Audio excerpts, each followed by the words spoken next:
One Sabbath, Jesus was going through the grain fields, and his disciples began to pick some heads of grain, rub them in their hands, and eat the kernels. Some of the Pharisees asked, "Why are you doing what is unlawful on the Sabbath?" Jesus answered them, "Have you never read what David did when he and his companions were hungry? He entered the house of God, and taking the consecrated bread, he ate what is lawful only for priests to eat, and he also gave some to his companions." Then Jesus said to them, "The Son of Man is Lord of the Sabbath."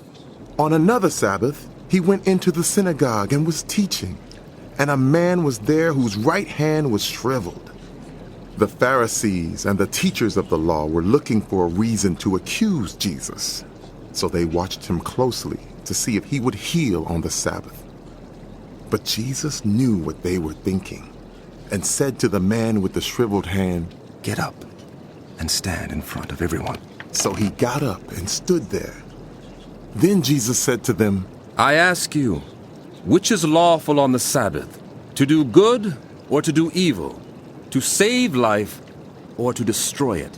He looked around at them all and then said to the man, "Stretch out your hand."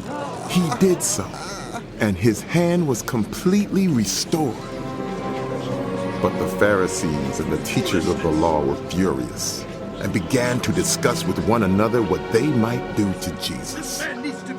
One of those days, Jesus went out to a mountainside to pray and spent the night praying to God.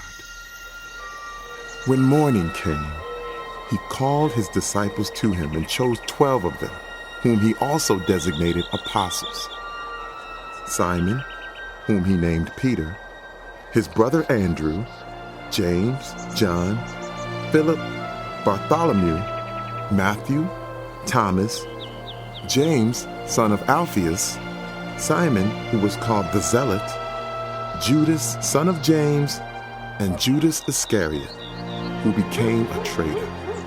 He went down with them and stood on a level place.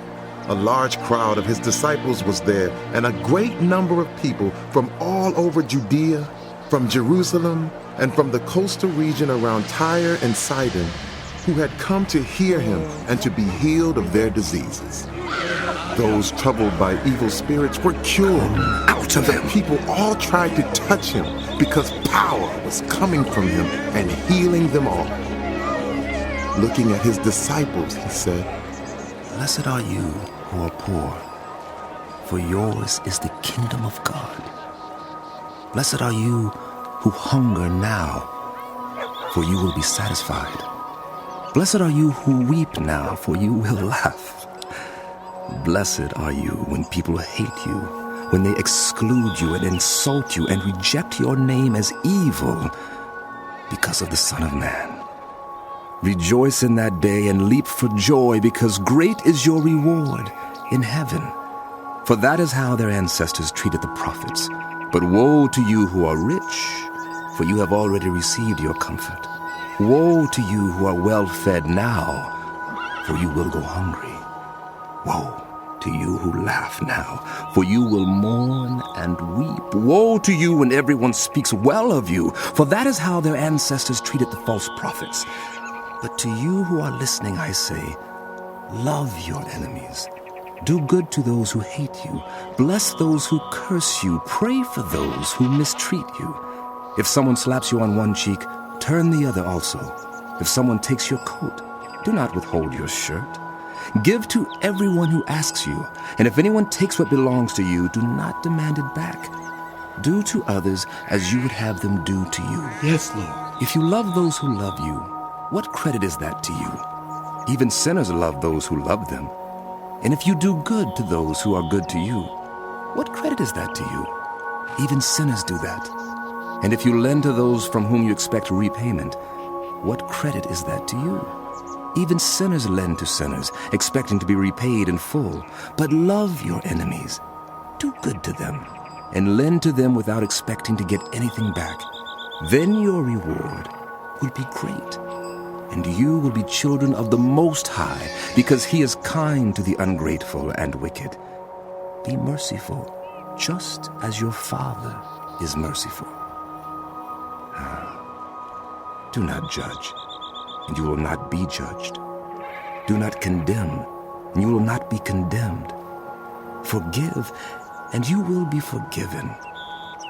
Give, and it will be given to you, a good measure, pressed down, shaken together, and running over will be poured into your lap, for with the measure you use, it will be measured to you.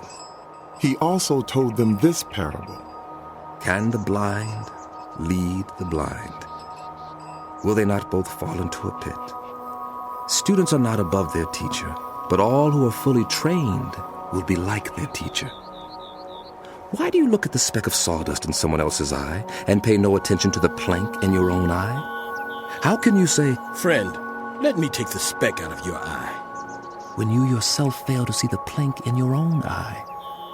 Oh, you hypocrite.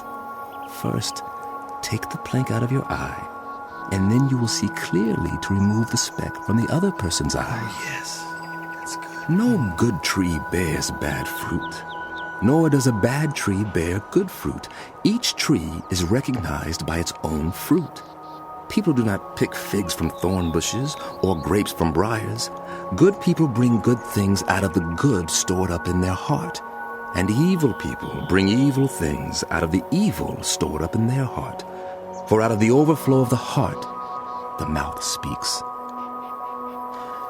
Why do you call me Lord, Lord, and do not do what I say? As for those who come to me and hear my words and put them into practice, I will show you what they are like. They are like a man building a house who dug down deep and laid the foundation on rock. When a flood came, the torrent struck that house but could not shake it because it was well built. But those who hear my words and do not put them into practice are like a man who built a house on the ground without a foundation. The moment the torrent struck that house, it collapsed, and its destruction was complete.